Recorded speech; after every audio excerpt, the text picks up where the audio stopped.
Meu nome é Célio Costa, sou pesquisador, formado em Economia, com mestrado em Desenvolvimento Sustentável pelo UNB-UFG. Em 1982, fiz o estudo de viabilidade para a criação do Estado do Tocantins, o que me credenciou a realizar o estudo de viabilidade para a criação do Estado de Carajás, que resultou neste livro. Agora, é com grande satisfação que falo para você sobre o resultado deste trabalho. São informações importantes para que todos entendam a necessidade de criação do Estado de Carajás. Você é meu convidado.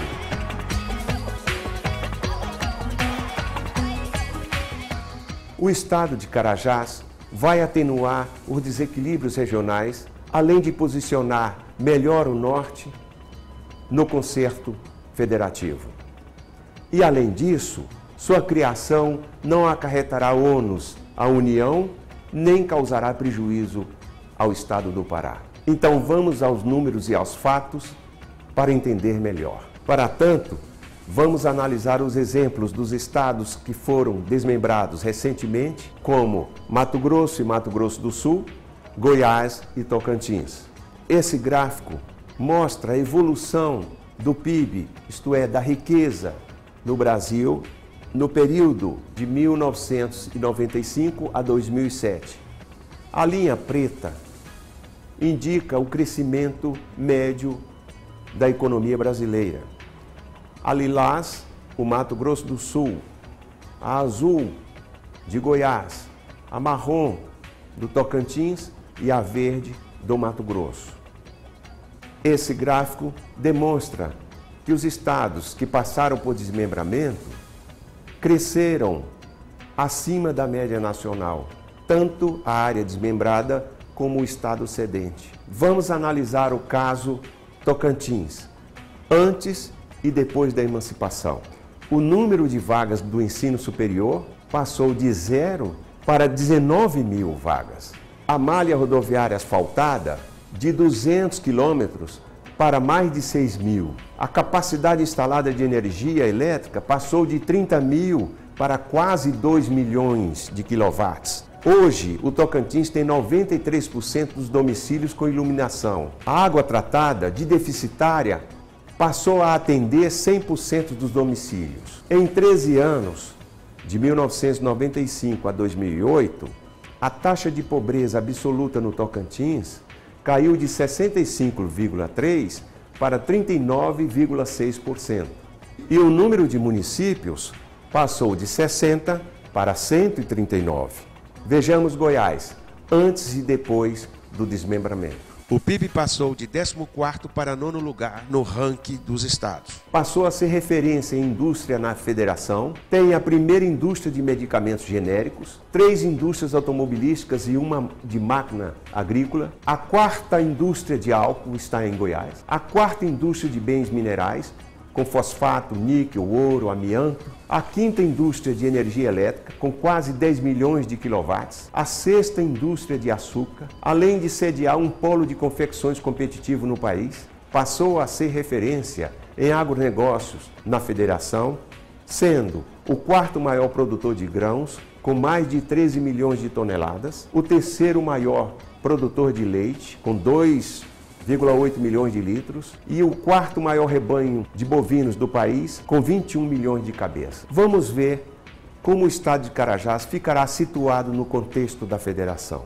O estado de Carajás terá a 8ª área da federação, a 23ª população, a 22ª densidade, o 20º PIB e o 12º PIB per capita. Com a atual configuração geográfica, o Pará é inadministrável. Belém concentra 69% da representação política do Pará. O poder concentrador de Belém contrasta com os déficits da região de Carajás. Dos 15.238 policiais militares do governo do Pará, 6.526, vejam bem, 6.526 estão lotados em Belém, o que consiste em um policial para cada 207 habitantes. Já a região de Carajás conta com um efetivo de 2.019 policiais, ou seja, um policial para cada 776 habitantes. Repito, um policial para cada 776 habitantes. Segundo o parâmetro da ONU, em Belém há um excedente de 3.823 policiais, enquanto em Carajás há um déficit de 1.115 policiais. A mesma situação se repete em relação ao número de médicos. Belém é domicílio de 4.293 médicos, o que representa um médico para cada 314 habitantes.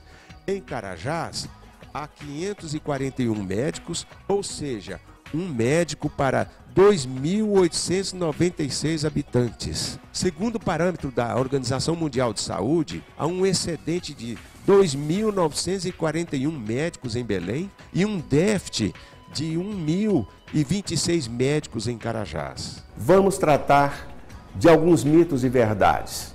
Primeiro, há um mito difundido de que Carajás é a principal fonte de receita fiscal do governo estadual do Pará. Segundo, há outro mito de que Carajás constitui a parte mais rica do estado. Vamos ver o impacto econômico do desmembramento do estado do Pará. Essa tabela mostra que após a criação do estado de Tapajós e Carajás, ainda assim o novo Pará ficará com mais de 50% do ICMS, que é o principal imposto do estado, e com mais de 50% do Produto Interno Bruto, que é o principal indicador de riqueza dos estados.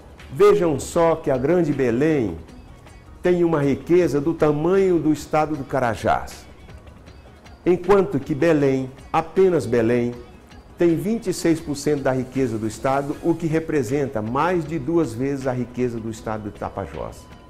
Essa tabela mostra que, mesmo após a criação dos estados de Tapajós e Carajás, o Pará Novo, ainda assim, ficará com mais da metade do ICMS e mais da metade do Produto Interno Bruto, que são indicadores de riqueza.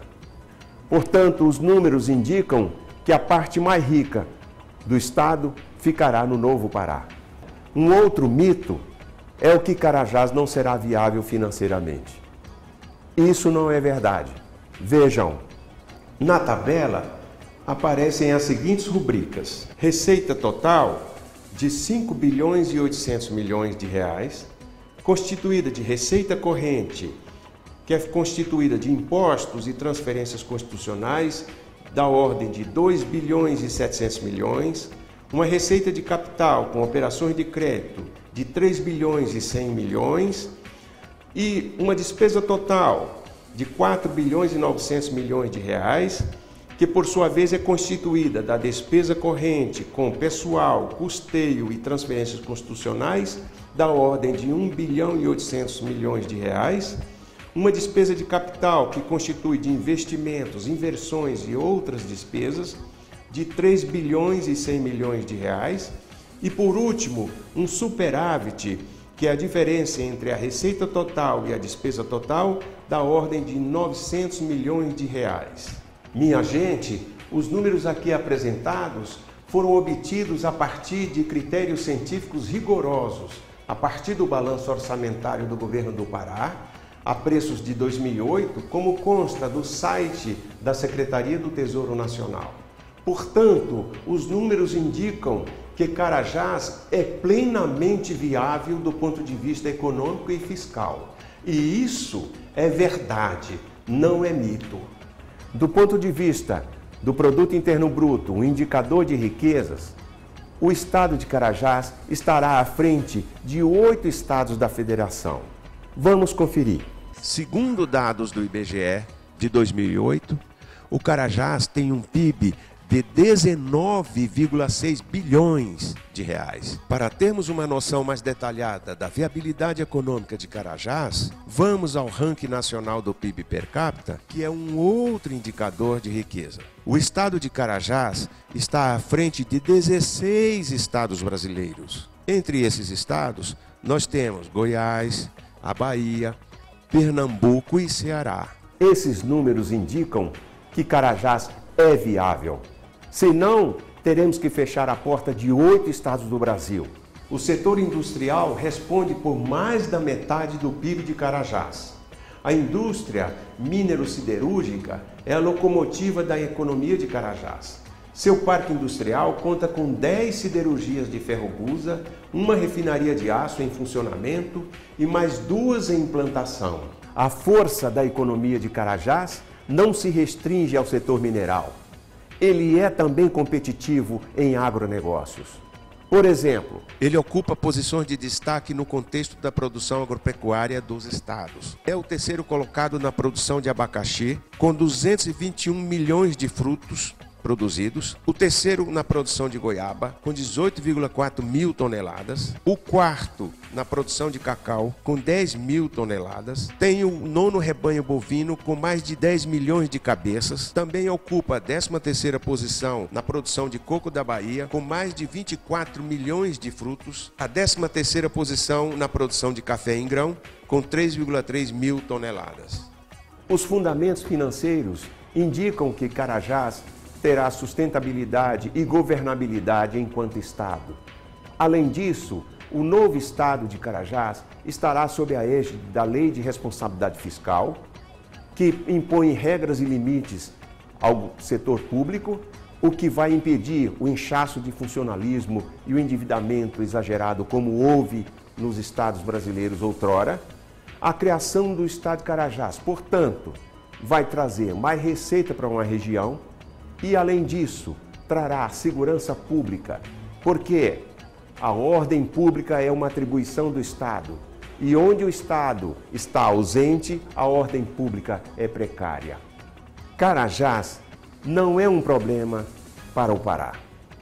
O Pará continuará concentrando a maior parte da máquina pública estadual, dos bancos, das empresas privadas, das indústrias, da arrecadação fiscal, além de concentrar a melhor infraestrutura socioeconômica do Estado e o melhor perfil de desenvolvimento.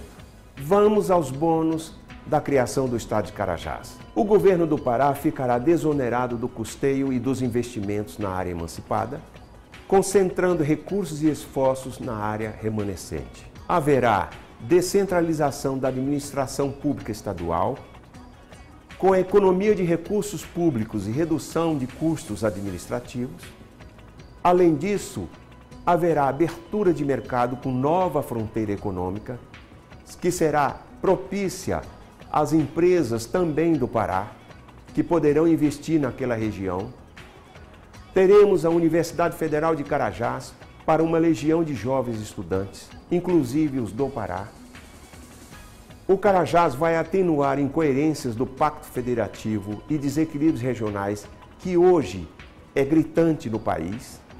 Além disso, vai trazer a redução do vazio político no espaço amazônico. É bom ressaltar que, por aderência, o Estado de Carajás vai abrir um novo mercado de investimentos para o Pará, sobretudo para suas empresas de construção civil, prestadoras de serviço, profissionais liberais, advogados, contadores, engenheiros, médicos, dentistas e outros que terão espaço de emprego e de investimento nessa nova fronteira que será criada após a instalação do Estado de Carajás. Um grande abraço a todos e contem comigo nessa conquista.